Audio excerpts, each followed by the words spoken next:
Assalamualaikum warahmatullahi wabarakatuh. Selamat siang Ibu Sonyamita di CSTMC dan teman-teman sekalian. Saya Safa Salsabila, Project Manager Kelompok 5. Hari ini kami akan membedah studi kelayakan luar kampus.id. Proyek ini merupakan bagian dari mata kuliah rekayasa perangkat lunak. Sebuah visi tidak akan nyata tanpa tim yang solid. Saya perkenalkan tim hebat kami, Kelompok 5, dari sistem analisnya. Saya Eni Urbaningrum. Saya Asyabzarul Ubaid. Web designers kami. Saya Deborah Setia Bangun YPSM. Saya Muhammad Rehan Fernando. Dan programmers hebat kami. Mama Raffi. Saya Zafati Roni. Baik, luarkampus.id adalah platform edukasi digital di Indonesia yang menyediakan informasi beasiswa, panduan, dan kelas persiapan untuk membantu pelajar dan mahasiswa meraih peluang pendidikan baik di dalam negeri maupun di luar negeri. Sebagai landasan analisis, kami menyusun sistem request yang mengidentifikasi 5 poin penting. Yang pertama, project sponsor. Sistem ini didukung oleh Ibu Sonyamita Rije, Business Need yang untuk menyediakan platform pendidikan digital terintegrasi, Business Recruitment untuk memfasilitasi kebutuhan pengguna, Business Values untuk meningkatkan akses pendidikan, dan Special Issues or Constraints yang dimana perlunya observasi yang mendalam dan tenggat waktunya dari 19 Agustus hingga 4 November 2025. Kami menganalisis sistem ini berdasarkan 3 pilar utama. Yang pertama itu adalah organisasi. Sistem ini layak karena memiliki ekosistem yang jelas. Yang kedua, teknikal. Kami siap membangunnya karena keahlian tim kami yang memadai. Yang ketiga, ekonomi.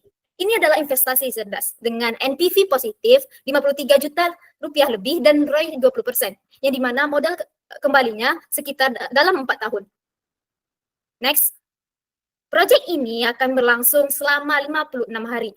Gantt chart kami adalah cetak biru yang menjamin setiap tahapan berjalan sesuai rencana. Untuk melihat interaksi sistem, saya serahkan kepada Eni Urbaningrum untuk menjelaskan use case diagram. Pada Eni disilahkan. Baik, dari use case yang telah kami analisis, di sini terdapat beberapa hal yang dapat dilakukan oleh user, yaitu mahasiswa. Di antaranya adalah mengunggah dokumen persyaratan, mendaftarkan akun, menyediakan contoh dokumen beasiswa, berdiskusi di forum, membaca artikel edukasi, melakukan latihan tes beasiswa, menerima notifikasi beasiswa, mencari beasiswa yang juga memiliki kondisi khusus apabila mahasiswa tidak punya informasi, dia dapat memfilter beasiswa. Kemudian mengunduh informasi beasiswa yang tentunya harus melalui pencarian beasiswa lebih dahulu. Kemudian memperbarui biodata. Nah, hal-hal ini dilakukan sebelumnya harus melakukan login terlebih dahulu. Sedangkan untuk admin sendiri, itu dia dapat memperbarui data beasiswa secara berkala untuk mengupdate beasiswa yang ada di website luar kampus. Baik, terima kasih pada Eni. Setelah itu kami akan melanjutkan dengan deskripsi dan activity diagram secara bergantian. Pada sistem ini yang pertama yaitu adanya mendaftarkan akun. Nah, pada bagian ini sistem ini memberikan fasilitas pengguna baru untuk mendaftar akun. Prosesnya dimulai ketika user membuka halaman pendaftaran, lalu mengisi seperti nama, email, dan password. Setelah itu sistem akan melakukan validasi data. Nah, jika validasi salah, maka akun baru dibuat. Dan jika akun tervalidasi, maka berhasil dibuat. Nah, udah segitu saja dari saya. Baiklah, lalu yang selanjutnya adalah melakukan login. Nah, setelah pelajar atau mahasiswa memiliki akun, maka diperbolehkan melakukan login. Pertama, pelajar atau mahasiswa mengakses URL luar kampus. Kemudian, sistem akan menampilkan halaman utama. Lalu, pelajar atau mahasiswa memilih tombol login. Sistem akan menampilkan form login. Lalu, pelajar atau mahasiswa diminta untuk menginputkan username dan password yang sudah terdaftar. Nah, saat ini, sistem akan melakukan validasi pengguna. Setelah itu, pelajar atau mahasiswa akan diminta memilih tombol login. Nah, di sini ada 3 kemungkinan. Yang pertama, apabila password salah, maka sistem akan menampilkan pesan error. Lalu, apabila dipilih yang lupa password, maka sistem akan menampilkan halaman reset password, lalu selesai. Selanjutnya, apabila data valid, maka sistem akan menampilkan halaman utama atau dashboard hingga sistem selesai. Selanjutnya, apabila akun belum aktif, maka akan ada tampilan pesan verifikasi. Baiklah, selanjutnya. Yang ketiga itu mencari beasiswa. Kita dimulai untuk memasukkan nama beasiswa atau kata kunci ke kolom pencarian. Setelah itu menunggu perintah pencariannya. Setelah itu menekan enter atau mengklik ikon cari. Selanjutnya memproses kata kunci yang dimasukkan dan mengklik tombol cari. Di sini kita dihadapkan dengan dua pilihan atau decision node. yang dimana jika hasilnya muncul itu akan menampilkan beasiswa sesuai dengan nama beasiswa yang dimasukkan. Jika tidak muncul, maka menampilkan pesan belum ada beasiswa yang sesuai pencarianmu. Cek kembali nanti ya, dan kembali ke memasukkan nama beasiswa. Setelah itu ending. Yang keempat, mengunggah dokumen persyaratan. Dimulai dari mahasiswa membuka halaman unggah dokumen persyaratan, lalu sistem menampilkan form unggah dokumen, user memilih file dengan format PDF atau JPG, lalu sistem memvalidasi jenis dan ukuran file. Jika format ukuran tidak valid, sistem menampilkan pesan error agar user mengunggah ulang. Jika valid, sistem melanjutkan ke proses upload. Setelah itu, user menekan tombol upload dan sistem memproses file. Jika koneksi internet bermasalah, sistem menampilkan pesan gagal, dan jika berhasil, sistem menyimpan dokumen ke server dan menampilkan status berhasil. Selanjutnya itu adalah membaca artikel edukasi. Nah, yang dimulai dengan memilih menu artikel edukasi, yang dimana ini terdapat dua pilihan, yaitu artikel tidak tersedia atau koneksi gagal. Kalau misalnya iya, sistem akan menampilkan pesan artikel belum tersedia, silahkan coba lagi nanti. Nah, kalau tidak, itu sistem menampilkan halaman daftar artikel edukasi yang tersedia. Selanjutnya itu ke pengguna mencari artikel dari daftar. Selanjutnya itu ke sistem menampilkan daftar artikel sesuai urutan atau kategori. Dilanjutkan dengan pengguna membaca isi artikel dengan menggunakan mengulir halaman, kemudian itu dikasih dua pilihan lagi, jika artikel gagal dimuat, jika iya, sistem menampilkan pesan konten gagal dimuat, silakan refresh halaman, jika tidak, sistem membuat konten artikel yang dipilih, selanjutnya itu pengguna selesai membaca artikel, dan di akhir sistem menampilkan bagian artikel berikutnya yang hingga selesai. Selanjutnya berdiskusi di forum, di mana preconditionnya itu adalah pengguna sudah melakukan login dan juga memiliki membership aktif. Di sini dimulai dari aktor yang memilih fitur forum konsultasi, kemudian sistem merespon dengan menampilkan kategori forum, kemudian aktor akan memilih topik tertentu, dan sistem akan menampilkan komentar di topik yang dipilih, kemudian aktor dapat mengklik button buat post, lalu sistem respon akan menampilkan form pembuatan post. Di sini aktor akan menulis pertanyaan atau komentar, kemudian klik button post. Di sini kita dihadapkan dengan pilihan, di mana alternate flow-nya itu apabila kuota postingannya itu besar dari 0, maka dia dapat menampilkan komentar di forum. Apabila tidak, maka dia akan menampilkan notifikasi kuota postingan itu habis. Dan selesai.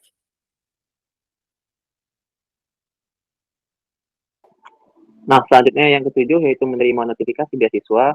Nah, pada notifikasi beasiswa ini, pengguna atau mahasiswa akan membuka platform luar kampus, yang mana para pengguna itu harus login terlebih dahulu.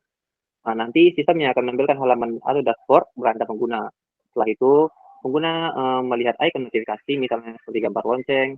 Nah, jika mereka klik itu, sistem akan menampilkan jumlah notifikasi yang belum dibaca, misalnya seperti angka 1, 2, atau 3. Nah, apabila notifikasinya tidak ada, maka sistem akan menampilkan jika tidak ada notifikasi terbaru, sistem akan menampilkan icon notifikasi tidak menampilkan angka atau tanda notifikasi belum dibaca. Nah, selanjutnya yaitu pengguna akan mengklik icon notifikasi. Ketika mengklik icon notifikasi, sistem akan menampilkan daftar notifikasi terbaru dalam bentuk pop-up atau halaman terpisah. Pengguna juga dapat melihat notifikasi beasiswa yang telah dibuka, lalu menampilkan notifikasi tersebut yang mana akan menunjukkan judul notifikasinya, deskripsi singkat, dan juga tanggal. Yang terakhir yaitu pengguna dapat mengklik notifikasi tersebut, yang mana sistem akan mengarahkan pengguna ke halaman detail beasiswa yang relevan. Apabila tautannya tidak valid, maka sistem akan menampilkan pesan kesalahan, halaman tidak ditemukan, atau beasiswanya sudah tersedia. Yang kedelapan, memfilter beasiswa. Diawali dari user membuka halaman kalender beasiswa, sistem langsung menampilkan semua daftar beasiswa. Lalu user memilih filter sesuai keinginan, misalnya berdasarkan jenjang, tipe, negara, atau universitas. Lalu sistem menerima input filter dan memprosesnya. Jika tidak ada beasiswa yang cocok, sistem menampilkan pesan bahwa belum ada beasiswa sesuai pencarian. Jika ada, sistem menampilkan daftar beasiswa sesuai kriteria filter. Yang selanjutnya yang ke-9 yaitu mengunduh informasi beasiswa, yang mana mahasiswa yang berada di halaman detail beasiswa akan mengklik detail halaman detail beasiswa, yang mana sistem akan menampilkan informasi lengkap beasiswa terkait judul, deskripsi, dan juga persyaratannya. Nah, lalu pengguna dapat mencari dan melihat bagian dokumen atau lampiran, yang mana ketika ditekan, sistem akan menampilkan daftar dokumen yang bisa diunduh, misalnya brosur, beasiswa, dalam file PDF, formulir pendaftaran, dan lain-lain. Nah, pengguna akan mengklik tautan atau tombol untuk mengunduh dokumen. Yang mana jika tautan unduhan itu rusak atau file tidak ditemukan, sistem akan menampilkan pesan kesalahan, file tidak ditemukan atau tautan tidak valid. Apabila unduhannya berhasil, maka sistem akan menampilkan menerima permintaan unduhan dari pengguna. Nah, lalu pengguna akan memilih lokasi penyimpanan file jika diminta oleh webnya, yang mana akan sistem akan melakukan proses pengunduhan file dari server ke perangkat pengguna. Nah, setelah mahasiswa selesai, pengunduhan selesai, maka sistem akan menampilkan notifikasi unduhan berhasil atau membuka jendela pop-up notifikasi unduhan proses. Baiklah, di sini ada use case untuk menonton video tutorial. Yang pertama yaitu user dapat membuka web luar kampus dahulu, lalu sistem akan menampilkan halaman utama web luar kampus. Lalu user dapat memilih menu video tutorial, lalu sistem menampilkan daftar video tutorial. Ya, dan user memilih video yang akan ditampilkan, lalu sistem akan menampilkan halaman detail videonya. Lalu user akan menekan tombol play dan sistem memutar video tutorial. Nah, jika koneksi buruk, sistem akan menampilkan notifikasi error pemutaran, lalu menuju ke action bagian 3.1 atau sistem menampilkan di halaman detail video. Baik, selanjutnya adalah menyediakan contoh dokumen beasiswa, di mana prekondisinya user memiliki akses ke platform atau website penyedia informasi beasiswa, yang dimulai dari aktor mengakses halaman utama. Setelah itu, sistem akan menampilkan halaman utama website jika dapat diakses. Jika tidak atau tautannya rusak, sistem akan menampilkan pesan error halaman tidak ditemukan. Selanjutnya, jika dapat menampilkan, kita akan tinggal menggulir halaman ke bawah. Setelah itu, tampilan halaman utama diperbarui. Setelah itu, melakukan swipe ke samping untuk melihat konten lainnya. Sistem akan menampilkan konten lain secara horizontal dalam format kursor atau galeri. Setelah itu, sistem akan menampilkan konten dokumen beasiswa. Selanjutnya itu adalah melakukan latihan tes beasiswa, yang dimana dimulai dari pengguna membuka menu latihan tes beasiswa dari halaman utama.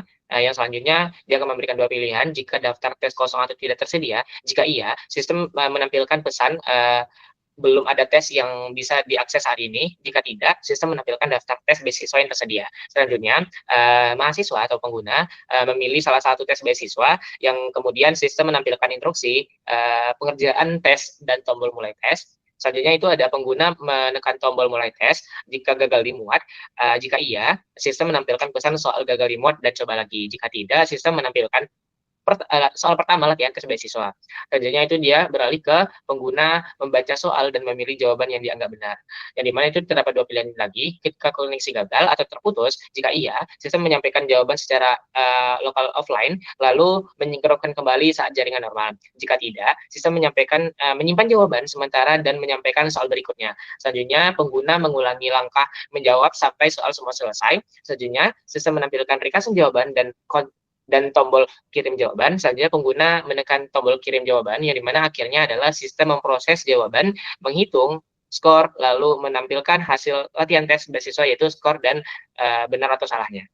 Baik, selanjutnya adalah memperbarui biodata, di mana preconditionnya adalah pengguna sudah melakukan login. Di sini dimulai dari user yang membuka menu profile, kemudian sistem merespon dengan menampilkan pilihan menu, kemudian kita dapat memilih menu edit profile, dan sistem akan menampilkan data profile lama. Di sini kita dapat mengubah data yang diperlukan, dan juga mengklik button simpan. Nah, apabila ketika divalidasi, sistem itu dapat memberikan dua pilihan, yaitu apabila tidak kosong, maka dia akan menampilkan notifikasi data berhasil diperbarui. Sedangkan apabila kosong, maka dia akan menampilkan notifikasi harap isi bidang ini, lalu kembali ke action 3, yaitu mengubah data yang diperlukan. Selanjutnya adalah merubah data, tapi ini untuk admin. Nah, di mana preconditionnya adalah admin sudah login ke sistem dan memiliki hak akses untuk mengubah data.